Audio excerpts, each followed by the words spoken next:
Amados, boa noite. Que bênção.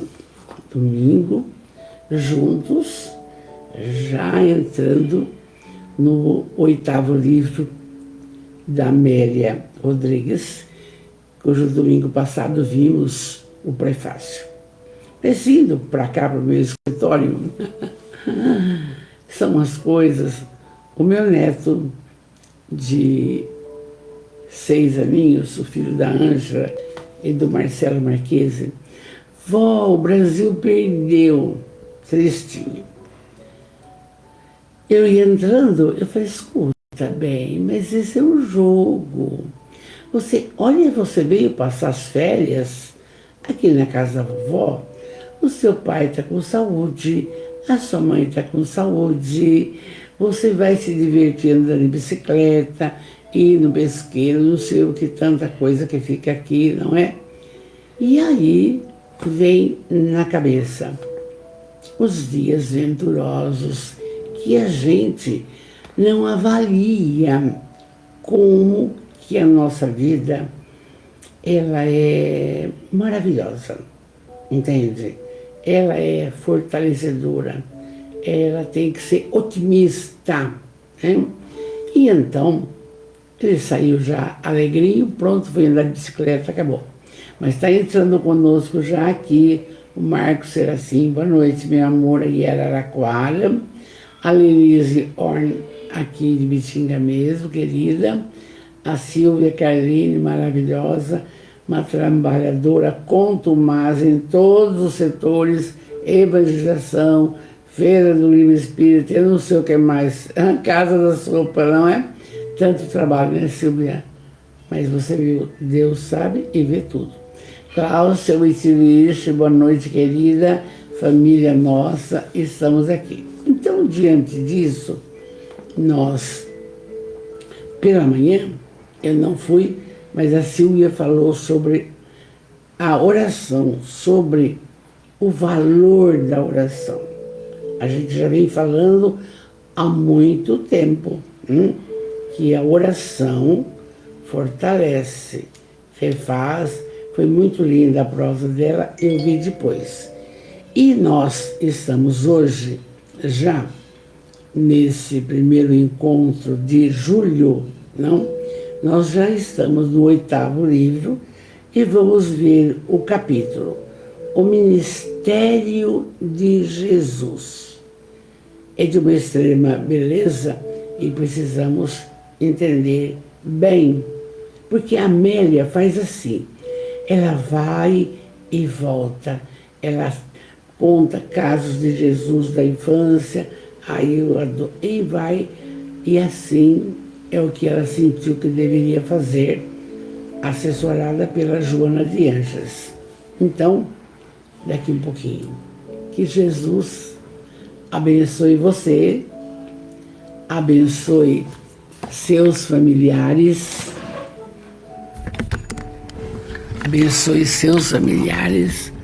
abençoe grandemente o seu lar. É que meu microfone estava longe. O seu lar, que é um porto seguro, o seu trabalho, o trabalho de voluntariado que você realiza em qualquer setor também. Então, é o que a gente pede logo de início.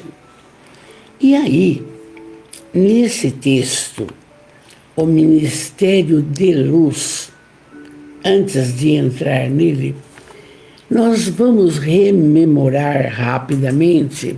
Oi, Rose, Cantarim, Melissa, Lula, boa noite, amada. Sexta-feira chegaram minhas visitas, não pude falar nada. Vamos lá. Vamos rememorar fatos da vida de Jesus. Muito bem. Na época que Jesus estava, que Maria de Nazaré estava grávida de Jesus, ela foi visitar a prima Isabel, esposa de Zacarias, que também estava grávida. E quando a Isabel vê Maria, ela fala: bendita sois vós entre as mulheres, e bendito é o fruto do vosso ventre, que vai se chamar Jesus. Então você vai vendo muito bem. Nasce João Batista, Maria tem o Messias em Belém, muito que bem. E o João Batista era uma criatura privilegiada espiritualmente falando. João Batista, primo de Jesus. E ele então era um médium em potencial. E ele pregava já não é bem a boa nova, mas que o reino de Deus é uma colocação espiritual para aquela comunidade judaica terrível que nós vimos no prefácio, super materialista, entende? E aí, só que, como ele foi educado no deserto, não? Era aquela criatura diferenciada. E também participando da vida dos essênios, que era como uma comunidade diferente. Um dia a gente vai falar, porque eu estou com o Evangelho dos Essênios e estou estudando. Então, João Batista liderava ali, liderava a comunidade dos essênios. Uma comunidade muito pequena, não conhecia dinheiro, a troca era de alimentos, era necessário e rotina fazer oração pela manhã, oração ao meio-dia, oração às 6 horas. Parava tudo, não? E então ele foi educado ali e vivenciou ali o João Batista, e ele então depois foi para Jerusalém. E ele não tinha papas na língua. Ele, quando via as colocações do comportamento de Herodes e Herodíades, que eram detentores do poder romano no local, ele falava nas praças, ele não tinha medo de ninguém. Era uma criatura, não é agressiva, mais sincera, mais positiva, não? E aí, numa dessas prosas, o Herodes havia assumido, matrimonialmente falando, a cunhada Herodíades. E ele achou isso uma blasfêmia, não podia. E ele falava, gritava, que é pecadora, adúltera, e isso. Aí ele é preso, e ele vai para a prisão na Pérea. E era essa prisão sob o palácio do Herodes, embaixo, tá certo?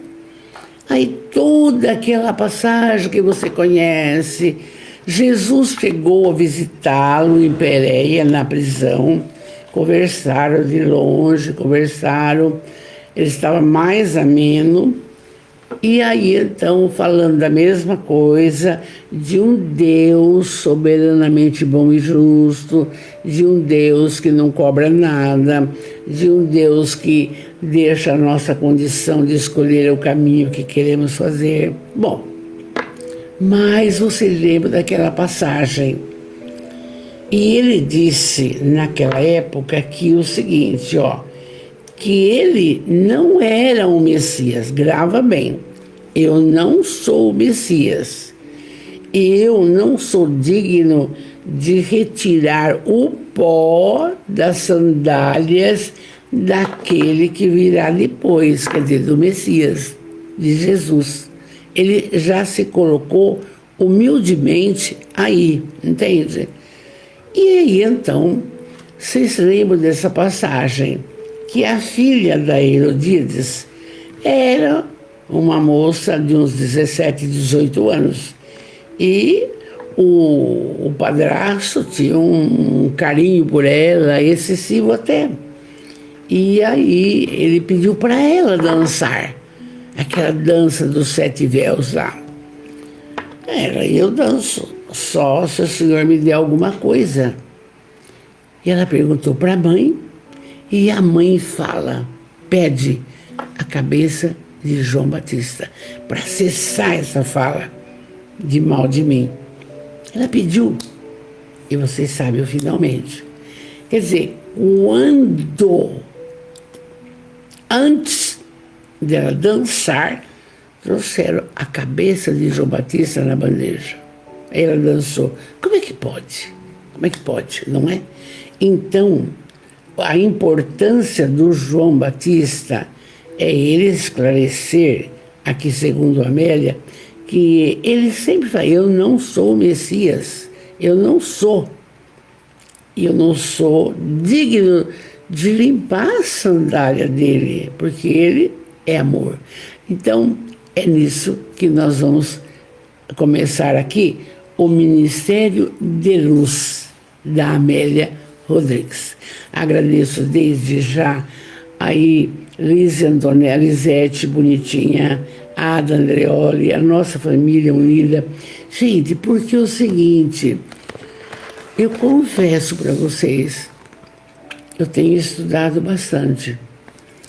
Eu tenho estudado os 4 evangelistas, que são os chamados sinóticos, que foram escritos, esses evangelhos, 40 a 70 anos depois de Jesus, que ele partiu, que ele ressuscitou. Muito bem.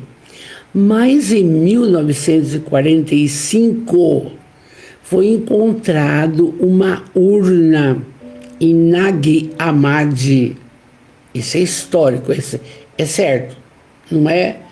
E aí, nessa urna, o homem estava cavocando, bateu numa coisa firme, e nessa urna abre um monte de papiro em pele de animal, que era o uso da época, e aí achou o Evangelho de Tomé, o Evangelho de Judas, o Evangelho de Maria de Magdala e outras coisas mais.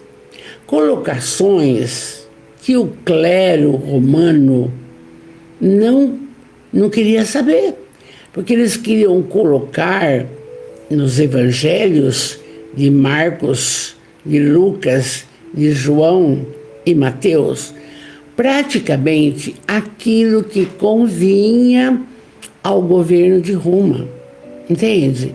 Então, como não teve nada escrito, então foi de fala.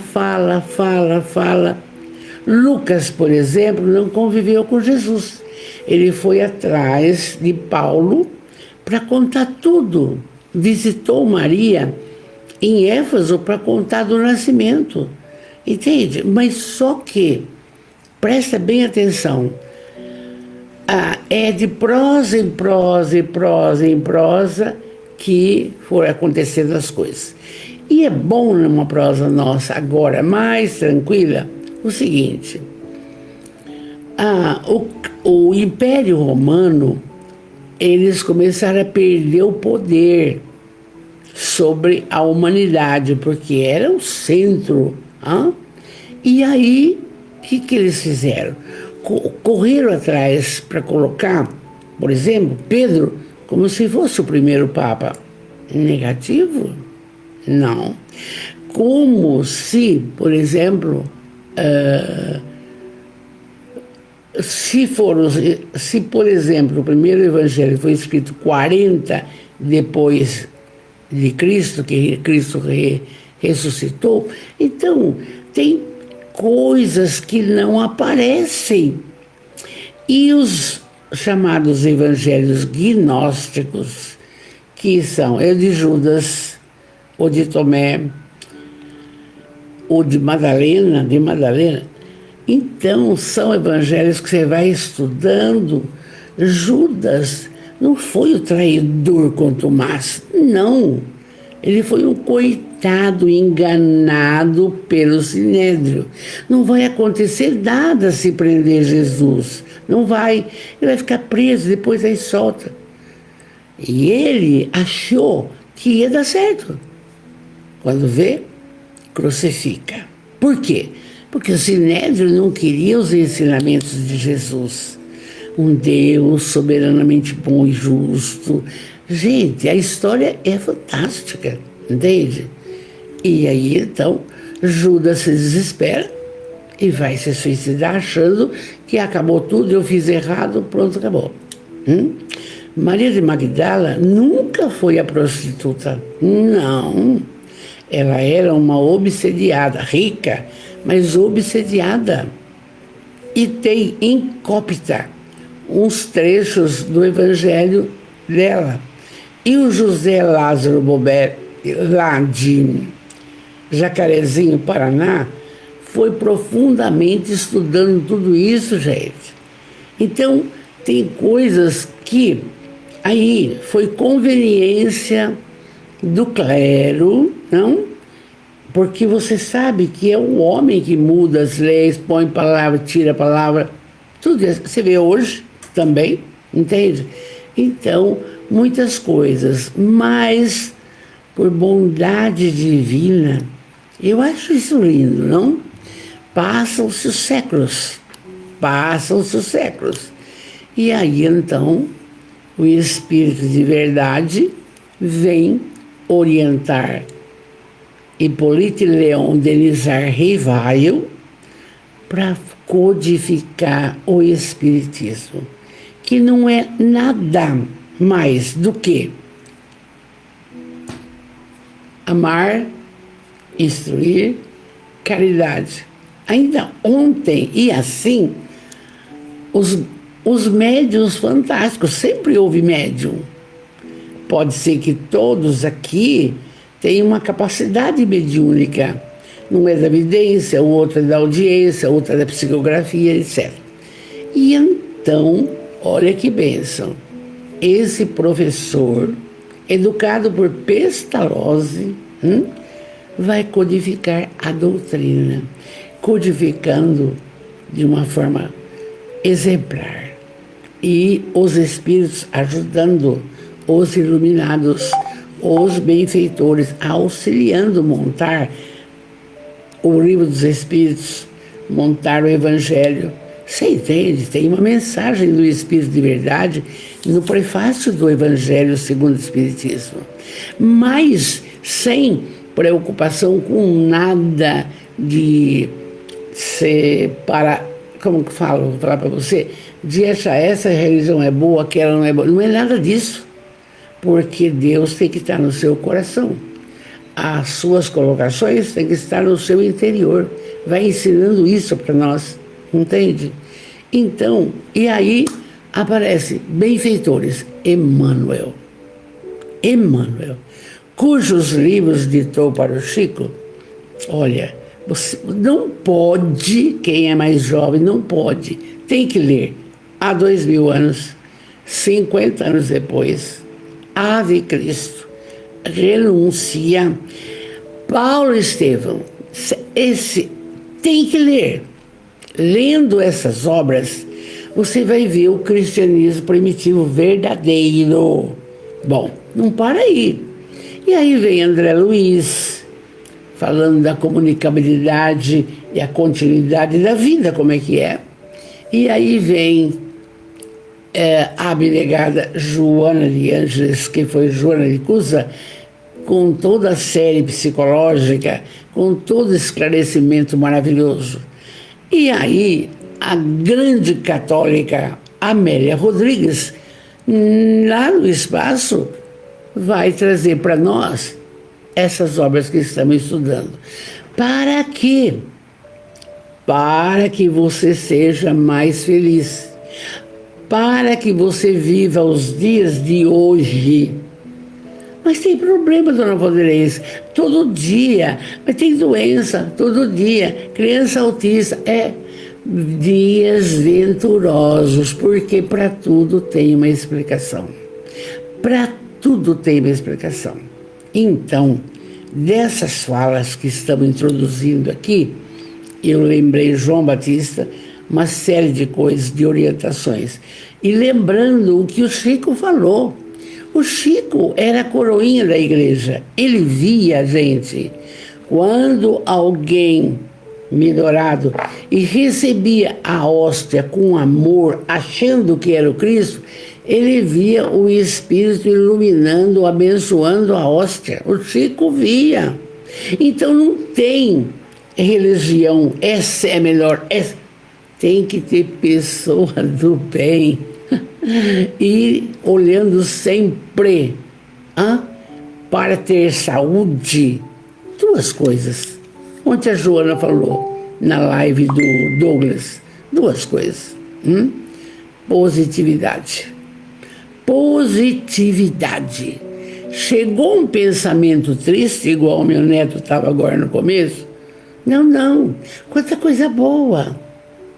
Segundo, prática da caridade. Não adianta. Tem que dividir. Tem que fazer o semelhante que gostaria. Não adianta. Você pode fazer, rezar 1000 terços, dar 1000 dízimos. Não adianta. A gente vai entendendo isso com uma leveza, uma nitidez tão grande que deixa o coração em paz. Entende? Então, vamos para Amélia agora, do texto de hoje, o Ministério de Luz. Vamos lá. Ela diz: as horas passavam rápidas e o momento se acercava.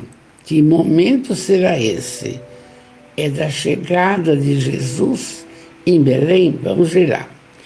As bases da grande revolução iriam ser colocadas na terra. E foi. Quando Jesus encarna, ele não reencarna, encarna, e ele vem trazer a boa nova, houve uma convulsão moral, social. Houve. Com ele é diferente. Por isso, o medo de Anás e Caifás do judaísmo. Por isso. Aí ela diz assim: a voz de João Batista silenciara, já contei. E o Batista fora levado ao cárcere no palácio de Herodes, na Pérea, já contei. Parecia que a claridade meridiana do momento, que por momento iluminara Israel, que era o João Batista, apagara-se de repente. Porque se ele era também um médium potencial, ele poderia, na visão do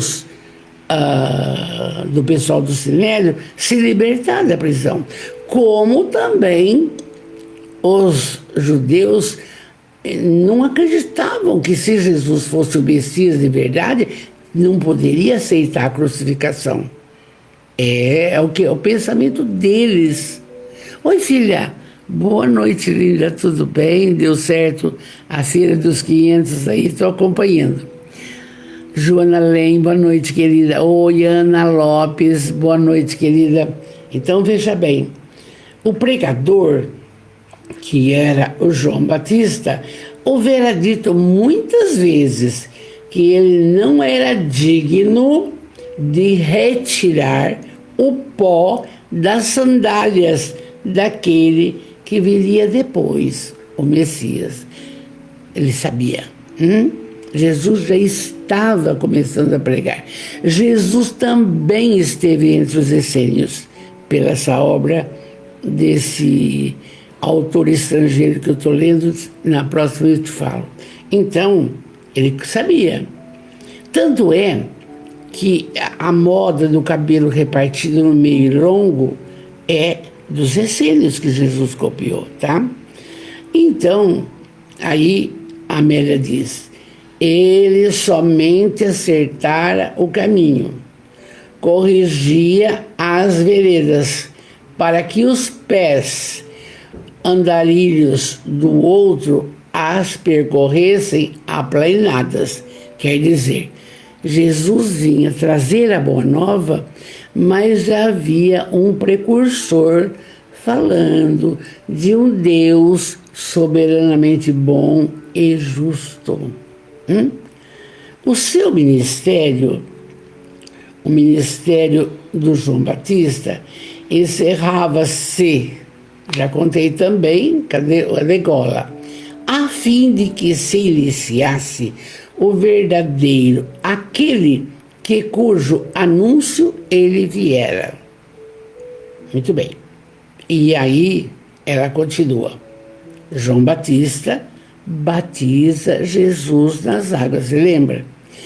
O seu batismo era com água, simbolicamente limpando as imperfeições, essas mazelas que maculam a alma. Hoje faz a mesma coisa na Igreja Católica. O espírita nem batiza mais, porque já entende diferente. Mas a do Senhor, a do Messias, seria mediante o batismo as chamas dos testemunhos que o fazem arder interiormente. A criatura, dentro dela, há um chamamento para o amor, para a instrução, para a prática da caridade. Ah, mas como não? Quantas crianças desabrigadas, quantos velhos abandonados, quanta menina explorada pelo padrasto, etc. Gente, é uma coisa infinita. E qualquer pessoa que faça parte, ou do Conselho Tutelar, ou do Centro-Dia do Idoso, ou do Conselho da Criança, está auxiliando, é a lei, entende? Quanto mais se tem um berçário, se tem, como Divaldo, uma cidade que tem desde o berçário até o colegial e talvez, e quiçá, faculdade, calcula sobre a ótica do amor, é lido. É isso que tem que aqui, a cobrança. Mas a do Senhor seria mediante as chamas do testemunho que as fazem arder interiormente. Se perguntar para nós agora, família espírita, onde é que você está dando o seu contributo pessoal para melhorar alguém? Nós não podemos esquecer disso. E eu vejo sempre a Joana de Anjos ao sábado, a cada um segundo suas obras. Não tem que ter reclamação depois, não. Semeou, vai colher. Semeou, vai colher. É essa ótica, tá? Aquele povo, diz Amélia, aquele povo, sem o conhecimento mais aprimorado, seria o grande desafio, porquanto os seus eram os interesses do cotidiano, do pão, da indumentária, das necessidades imediatas. Quer dizer, mudou muito hoje? Não. A preocupação que o filho entre logo na faculdade, medicina, advocacia, não sei o que lá, não sei. Espera, eu errei, eu não fiz isso. Mas teríamos que trabalhar, certo? A parte espiritual dos nossos filhos, através da exemplificação, através do atendimento ao próximo, entende? Então, aquele povo era isso. E hoje mudou um pouco só, entendeu? Se faz o bem desde que não mexa no seu bolso. É assim. Não obstante, por isso mesmo, havia sido eleito para participar do colossal banquete do reino de Deus, em razão da sua ingenuidade, sua falta de astúcia, esse homem que sempre caracteriza os ambiciosos. Aparentemente satisfeitos, eles encontrariam o líder que os conduziriam até o fim do mundo. Mas o sonho do judaísmo acredita, oi Ana Maria linda, boa noite. O marido está com aquele livro, tomara que ele leia. Presta bem atenção, gente. Acontece o seguinte, João Batista foi embora e deixou os ensinamentos, mas não trabalhar só a materialidade não vai te fazer bem, porque você vai deixar um dia a matéria e vai ficar tudo. O que adianta? Vai levar alguma coisa? Não. Vai levar os atos e os bens praticados nesta reencarnação. Começando onde?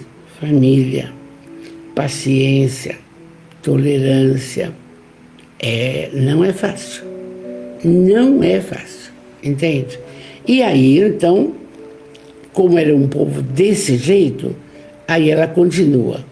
A Galileia, onde Jesus vivia constantemente, pertencia a Herodes Antipas, e suas terras abrangiam a grande área entre o Mediterrâneo e o mar ou lago de Genezaré, onde Jesus ia sempre, que lhe permitia um clima temperado e especial. A capital, Tiberíades, cidade próxima, próspera, de negócios, jogos e paixões. Interessante, quando Maria de Magdala, o nome dela é Maria só. Magdala é o nome da cidade, que é Migdal. E mais um lugar especialíssimo.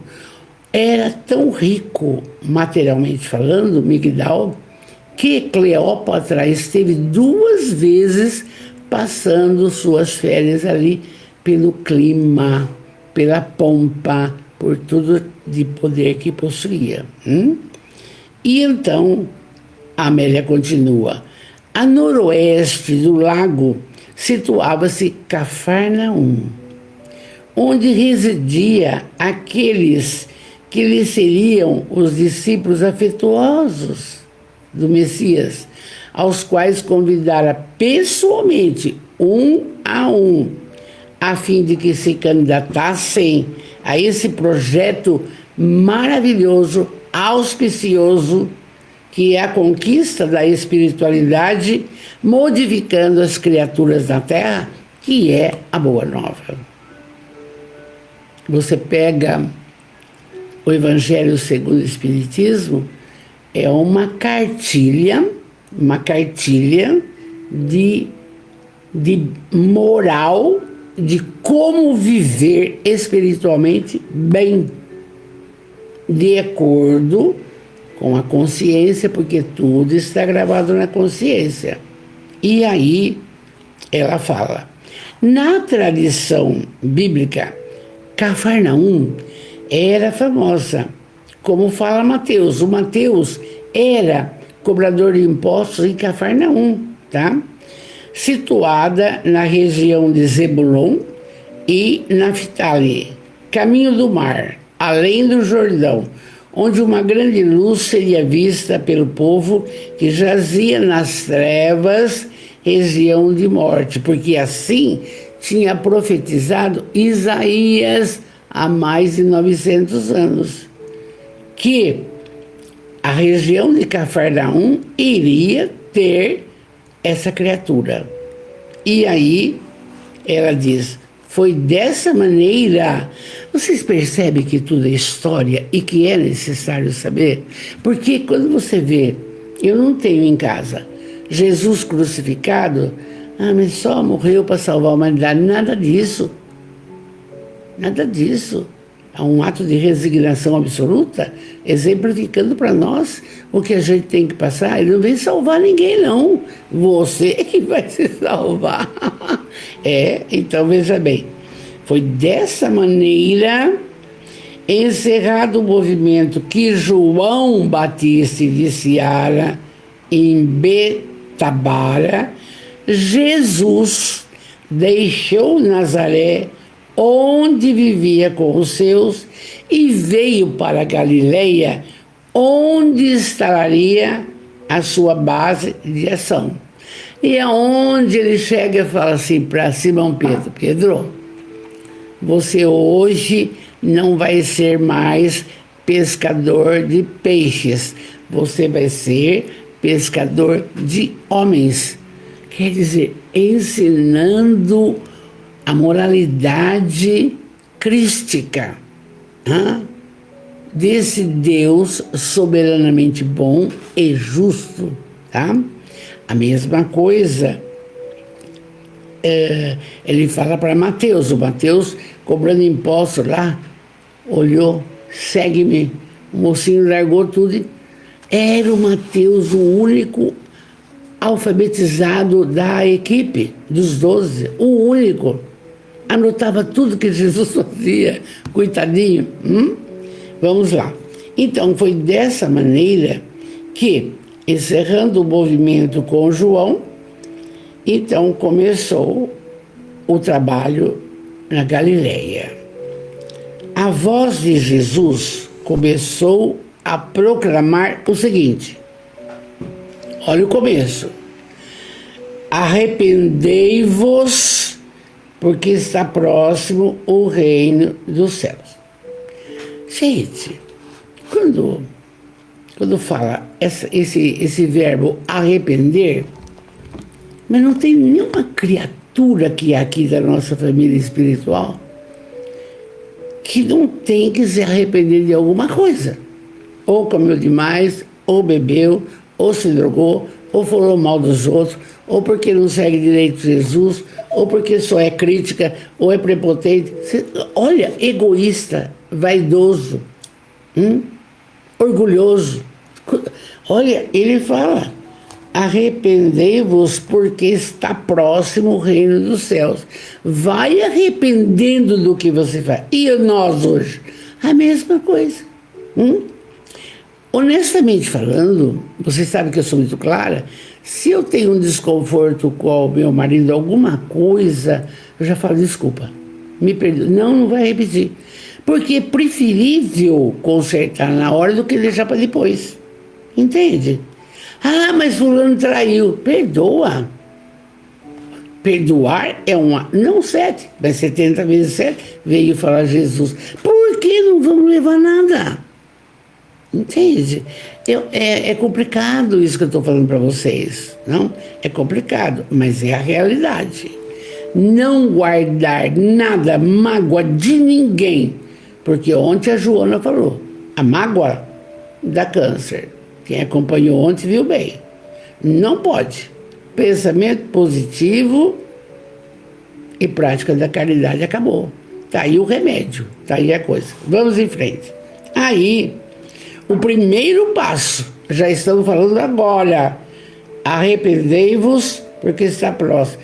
E será que nós, da nossa família, sempre para nós, não temos alguma coisa para arrepender? Por que eu comi muito para arrumar diabetes? Ah, desgranhenta, não? Por quê? Por que eu só não estudei e fiz uma carreira bonita porque eu tinha oportunidade? É assim que a gente é, achando que tem razão em tudo. Por que eu vou me incomodar muitas vezes? Vamos supor que alguém não frequenta o centro, ou não frequenta. O que eu tenho com isso? Críticas desnecessárias, falas do que falou não volta mais.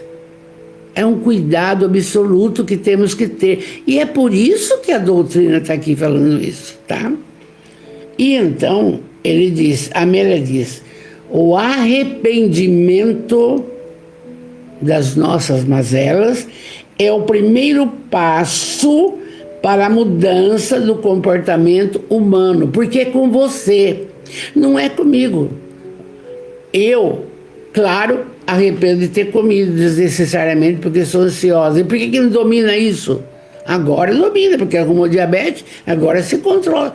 Mas por que não fez isso com 40, 50 anos? Entende? É claro isso daí. E é uma orientação hoje já para nós. Enquanto, diz Amélia, se está em conflito, sitiado pelo prazer, encharcado pelo gozo exaustivo, se experimenta grande alegria nisso, que sempre depois é substituída pelo tédio, sem maiores aspirações. E acontece? A pessoa conquista uma pessoa, fica com ela 2, 3 anos, acabou a graça, vem o tédio, entra em depressão e se mata. É assim. É assim. Porque não tem Jesus como seu mestre e modelo e guia. A senhora tem? Eu faço de tudo. Aí a Amélia diz, o apego às questões que agradam favorece mentirosa sensação de felicidade, cujo sabor é mais carregado de vinagre do que de licor.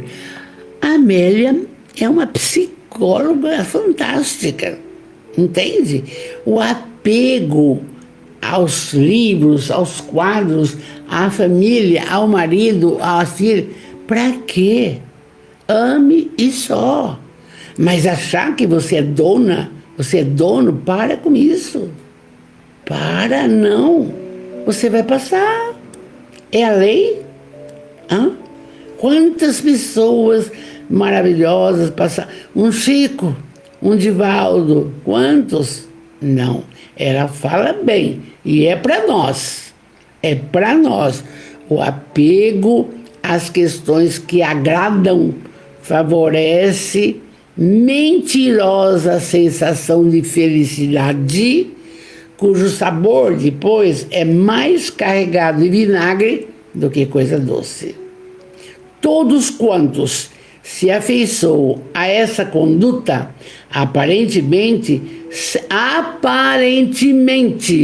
sentem-se bem, não desejando conhecer outra alternativa, aquela que pode preencher os vazios do coração e da razão. Mas por que o vazio existencial? Porque de repente eu me cuido, faço unha, corto o cabelo, fico bonitinha, tá? Ai, não quero mais nada. Por que esse vazio? É essa parte de moralidade, a parte do amar incondicionalmente, parte do instruir. Gente, agora vendo esses evangelhos aqui, eu estou assim, turbinada, para conhecer. Vou conversar com o espírita, coisa e tal. Mas a doutrina espírita está dentro, acabou, não tem problema. Entende? Não tem que ficar preocupado com nada. A maior preocupação é a nossa conduta moral. Mas ele fez, vou dar o troco. Engano seu, não pode. Entende? É um negócio bem explicativo para nós. Então, aí a Amélia diz, desejando mudança real, faz-se indispensável a experiência renovadora, que leva ao arrependimento dos hábitos doentios que até ali foram cultivados, a fim de prosseguir-se com equipamentos novos para a ação. O direito que toda pessoa tem de recomeçar. Eu errei até aqui, agora chega. Chega, agora daqui para frente eu vou mudar. Daqui para frente, nova atitude. Mas onde você vai se escorar? Em Jesus. Mas precisa. Ele, o mestre, o modelo e o guia da humanidade. Entende? Então, essa busca dessa mudança é necessária, é preciso. Nós estamos entrando no 8º livro, são 11. É necessária. Então, para que a gente consiga ter paz, ter aqui dentro uma tranquilidade do dever cumprido, uma tranquilidade das realizações, que você é um legado que você deixa, é um legado, é uma coisa que ninguém te toma, pode querer, é assim.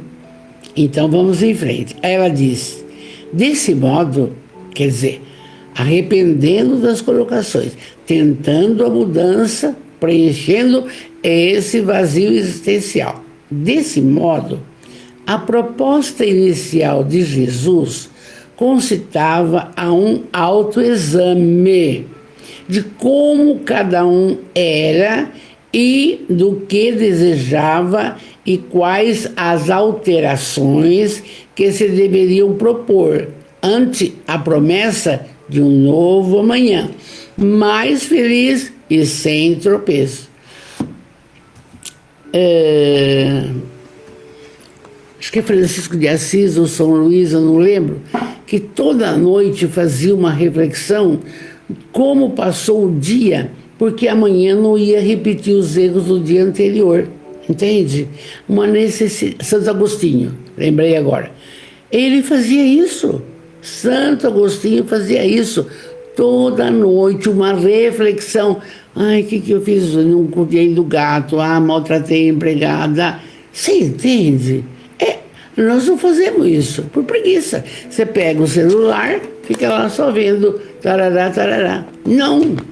Faz uma autoanálise de como foi o seu dia. O que você fez de bom? É muito importante. Vamos em frente. Aí, o israelita, o povo lá de Jesus, houvera sofrido muito através dos tempos. Claro, gente, foram escravos da Babilônia, só do Egito 400 anos. Quando uma judia coloca o bebezinho num cesto e solta lá no Nilo, perto da casa do faraó, para a princesa achar e criar o menino. E Moisés, vocês conhecem a história. Então veja bem, que o israelita, ou o povo dele, houvera sofrido muito, 600, 700 anos de escravidão, para trabalhar para os outros sem ganhar nada. A escravidão que o povo penou, ora na Babilônia, ora no Egito, havia minado o caráter de quase todos os seus descendentes. Mas, gente, só raiva. Se uma criança em casa vê o pai bater na mãe, ele acha que isso ele vai poder fazer mais tarde. Se o pai vê o carinho, se a criança vê o pai dando carinho para a mãe, respeitando a mãe, colaborando em tudo, tá, isso é bom, tá dando certo, o lar é de paz. Tá aqui, entendeu? Agora, como sofreram todo o processo escravagista, passou para os outros. Tanto é que o Ramsés, para liberar o povo hebreu do Egito, quantas coisas o Moisés teve que fazer, e a última, vocês sabem, foi a morte do primogênito de cada casa. Então passaram assim em todas as portas que eram, entre aspas, cristãs, que eram do bem e que eram da raça de Moisés, passaram sangue de carneiro. E as que não tinham, o que aconteceu? Os primogênitos morreram. Entrou como que um ar contaminado lá, morreu. E o filho do faraó, Ramsés II, morreu também. Entende? E aí, não tem o que fazer, vou libertar. Vai, vai, vai. Quando vai andando, Ramsés foi criado com Moisés, 2 irmãos, hein? Ah, não, eu vou atrás dele, não vou deixar eles embora, eu vou ser escravo. Quando faz a travessia do Mar Morto, era um período de que a maré baixava, e aí então o Moisés sabia disso, vamos atravessar. Mas quando chegou a tribo egípcia, tudo, e o Ramsés ficou no topo lá olhando, as águas vieram e levaram tudo. Então, aqui a gente vai ver na história como que tem que ser. Então veja bem, se tinham esse caráter, porque viram, não? E o Brasil, veja bem, teve um período muito feio escravagista, entende? E ele resgata até hoje tudo isso, porque o que semeou vai colher. Passa por dificuldades políticas, etc, etc, etc, porque tem que resgatar o que eles fizeram, o que nós fizemos. Vamos em frente. O povo, desse modo, anelava, queria um Messias, mas um Messias violento, um Messias que restituísse o status garboso e forte de todos. Aquele orgulho ancestral, aquele de pertencer a Deus, conforme as profecias, não podia ceder indefinitivamente às conjecturas vergonhosas, porque Jesus falava: perdoar não 70 vezes, mas 70 vezes 7. Se dá um tapa na sua cara, dá a outra. Sabe, aquela orientação. E que a gente hoje também precisa aprender. Quando alguém te critica ou te agride por qualquer motivo, fecha a boca. Não adianta, você vai se igualar. A gente aprende com ele. Não tem resposta. O tempo cura, tudo passa, não é? Agora, então, a dominação romana tinha novamente a sua liberdade tomada e os seus passos controlados. E quando Jesus deu início, a sua pregação era natural e veio descrédito, porque eles não queriam isso, eles queriam poder, eles queriam guerra. Tanto é que Judas arrecadava dinheiro para ter armas. Olha que coisa, no evangelho dele que eu vi. Olha que imediatistas necessitavam ver para crer. Apresentaram-se, então, falsos messias no passado, que o povo se tornara armado contra os aventureiros que desejavam explorar todos em nome de Deus. Então, foi por isso que quando o mestre chegou, havia muita dúvida. Abeciladas dos fariseus para pegá-lo de alguma forma, para prendê-lo. Mas libertou o Lázaro, que tinha tido um ataque de epilepsia. Mas escuta, Lázaro saiu, muito bem. As irmãs agradecidas, 4 dias, não é? Mas aí o fariseu, escuta, mas hoje é sábado. Sabá não se trabalha. E você? Você está contrariando a Torá. Não. O meu pai trabalha até hoje. E eu também. Acabou. A resposta dada. Deus não cessa de trabalhar. E eles tinham que entender isso. Então, por isso que Jesus defrontou-se com muitos problemas. Mas ele, 3 anos perseguido diuturnamente. Até que aconteceu o que aconteceu. Não? Então, desse modo, diz Amélia, após o primeiro anúncio de Jesus, que ele falou, eu estou até esquecendo aqui atrás, que ele falou que era para a gente fazer uma avaliação, que a gente deveria, por exemplo, perdoar a todos, que a gente mesmo, o apego às coisas não podia, não? Então, Desse modo, após o primeiro anúncio, ele saiu a formar o seu colégio.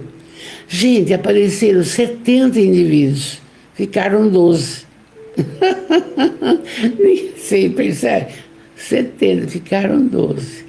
E então, seu colégio era de colaboradores, convocando-os verbalmente. Eu já expliquei como. Ele que os conhecia e sabia onde estavam. Pescadores, pastores, tudo simples. Ninguém, eu disse bem, ninguém alfabetizado, só Mateus. E então, aquele labor iniciara-se muito antes do momento em que estava programado. Fora preparado com antecedência, os planos haviam sido elaborados de forma que ocorresse no tempo próprio. Mais de uma vez, olha isso que a Amélia coloca, mais de uma vez, espíritos perturbadores o identificaram e tentaram apresentá-lo, mas ele os proibia no deserto, lembra? Um chegou e falou: eu te dou tudo se você me seguir. Não, sai. Então, conosco, a mesma coisa. Você, da nossa família espiritual, não está isento disso. Hoje eu vou começar um trabalho de auxílio de voluntário numa casa aí. Tá chegando a hora. Mas acho que eu não vou não, viu? Parece que eu estou com dor no pé, parece que... São eles. Eles veem os nossos pensamentos. Como é que pode? E pode. Então, a Joana disse ontem, positividade. Positividade e caridade. Acabou. Mas eu estou doente, tá nada. Vai. Então aqui, Jesus sofreu a perturbação dos inferiores, mas tirou de letra, não? Aqueles que o receberam e aguardavam conhecê-lo a seu turno, embora não soubessem de onde, porquanto abandonaram até as suas profissões, seus labores, sua família, para segui-lo. Olha, Simão Pedro, você lembra que a sogra ficou doente, Jesus curou? Simão Pedro era um dos únicos que ia, voltava. Todos os outros deixaram a família, ia visitar de vez em quando, e saía a pregar com Jesus, a pé, pedregulho, poeira, chuva, sol, dormia onde? Não tinha. E Jesus era um verdadeiro pastor reunindo as ovelhas. Ninguém se lhe recusou à convocação, apesar de não saber exatamente do que se tratava, nem para onde ia, nem como é que ia fazer. Eles não conheciam a Boa Nova, não conheciam o Evangelho.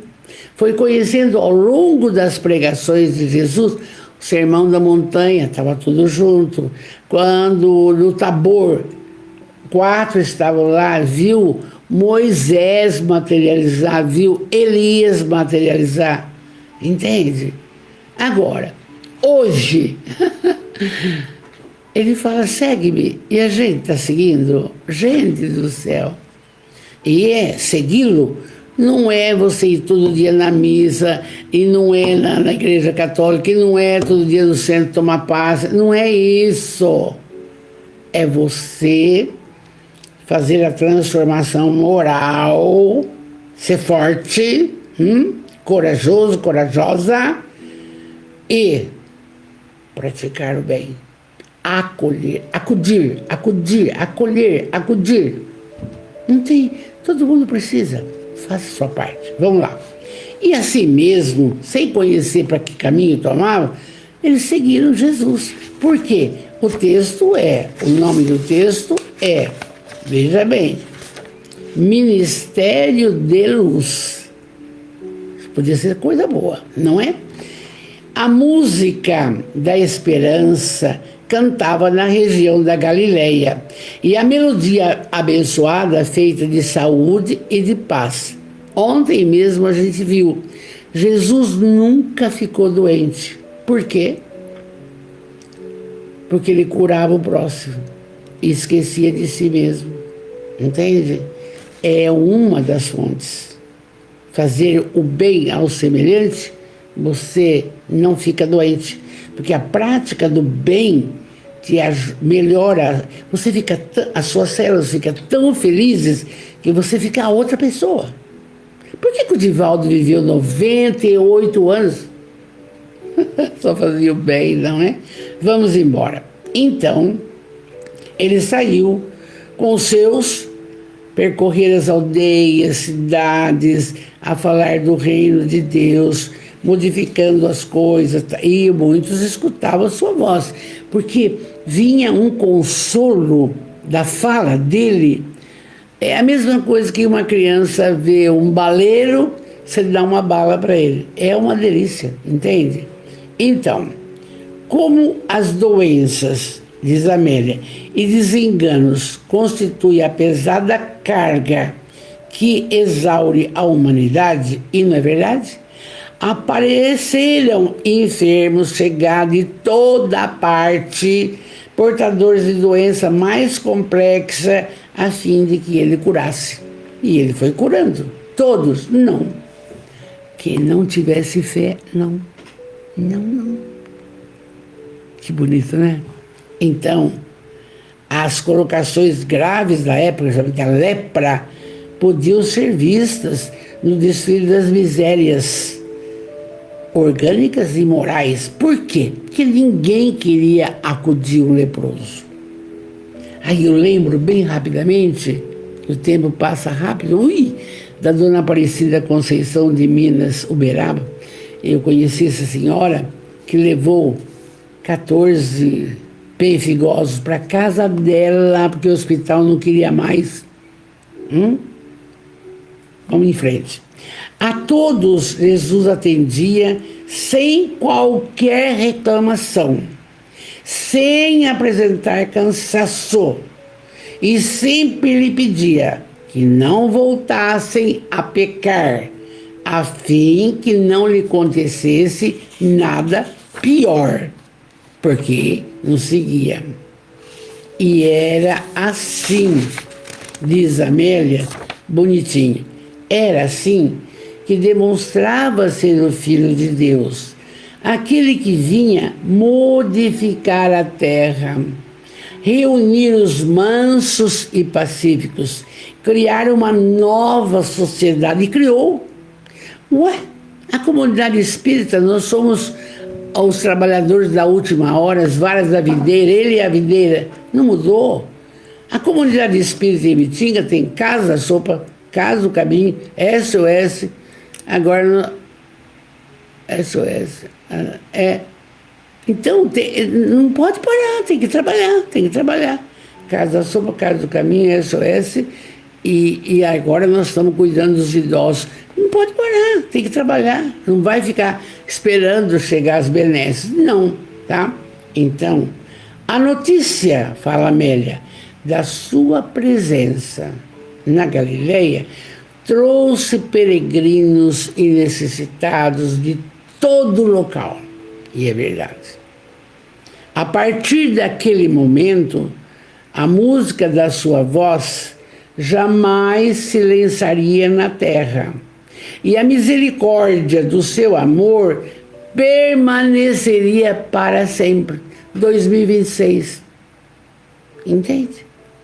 E nós estamos convidando, e vocês, a nossa família, estão aqui comigo, para ver a Amélia, porque ela está na parte espiritual, ditando o livro e falando dele. Então, nesse momento, iniciavam-se então as boas novas. Começava o ministério de luz. E é o que nós estamos vivendo na noite de hoje. Esse ministério, porque nós vivemos dias venturosos, com dor, com um irmão que parte, nós vivemos dias venturosos. É muito bom saber aproveitar. Vamos orar. Que noite linda, Jesus, não? Vamos orar. Se você colocou um copinho de água aí, é bom, viu? Porque, naturalmente, seu espírito protetor vai te ajudar aí.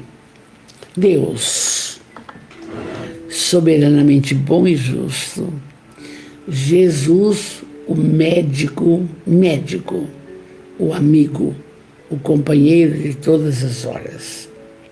Benfeitores espirituais, tantos, Santo Agostinho, Santo Expedito, São Sebastião, não sei, tantos. E Espírito protetor de cada um que aqui está. Amados, primeiro constitui uma bênção agradecer tudo que nos tem concedido, o dom da vida, essa reencarnação. Obrigado também pela família, olha, pelo lar, pelo trabalho, nós particularmente, pelos esclarecimentos dos benfeitores maravilhosos, Emmanuel, André Luiz, Joana de Anjos, Amélia e tantos. Obrigado. E agora, pedintes que somos, cada um vai fazer o seu pedido. O que está atravessado na garganta? O que está te incomodando para trazer o vazio existencial? Peça. Pedi e obtereis. Peça enquanto oramos. Deus de amor, permiti que os bons espíritos que nos cercam venham em nossa ajuda quando estamos passando por qualquer dificuldade e nos sustenta para não vacilar. Fazei, Jesus, que esses irmãos espirituais nos inspirem mais a fé, a coragem, a força, a vontade de mudar e de prosseguir, transformando-se moralmente. Fazer isso por nós, mestre. Sua misericórdia é grande. Que a gente possa descobrir, através da positividade e da caridade para com o próximo, as curas, as melhoras. Sair dessa crise existencial. Enfim, pedimos força para continuar. Por quê? Nós precisamos da sua fé, do seu amor, da sua luz, da sua cura, da sua paz. Jesus de amor, muito obrigado. Dessa forma, não podemos deixar de falar. Obrigado, Jesus. Obrigado, Jesus. Obrigado, Jesus. Um beijo, meu carinho, meu abraço. E no domingo que vem, vamos para o próximo capítulo. Orquestração de vida. Como que é? Vocês estão vendo que a Amélia, aos poucos, continua nos ajudando. Continua. Arrepender, transformar-se e vamos para frente. Meu beijo, meu carinho, tudo de bom, que eu não tenha cansado você, porque o professor fala muito, né? Fiquem com Deus, muita paz, uma boa semana, tá bom? Meu beijo.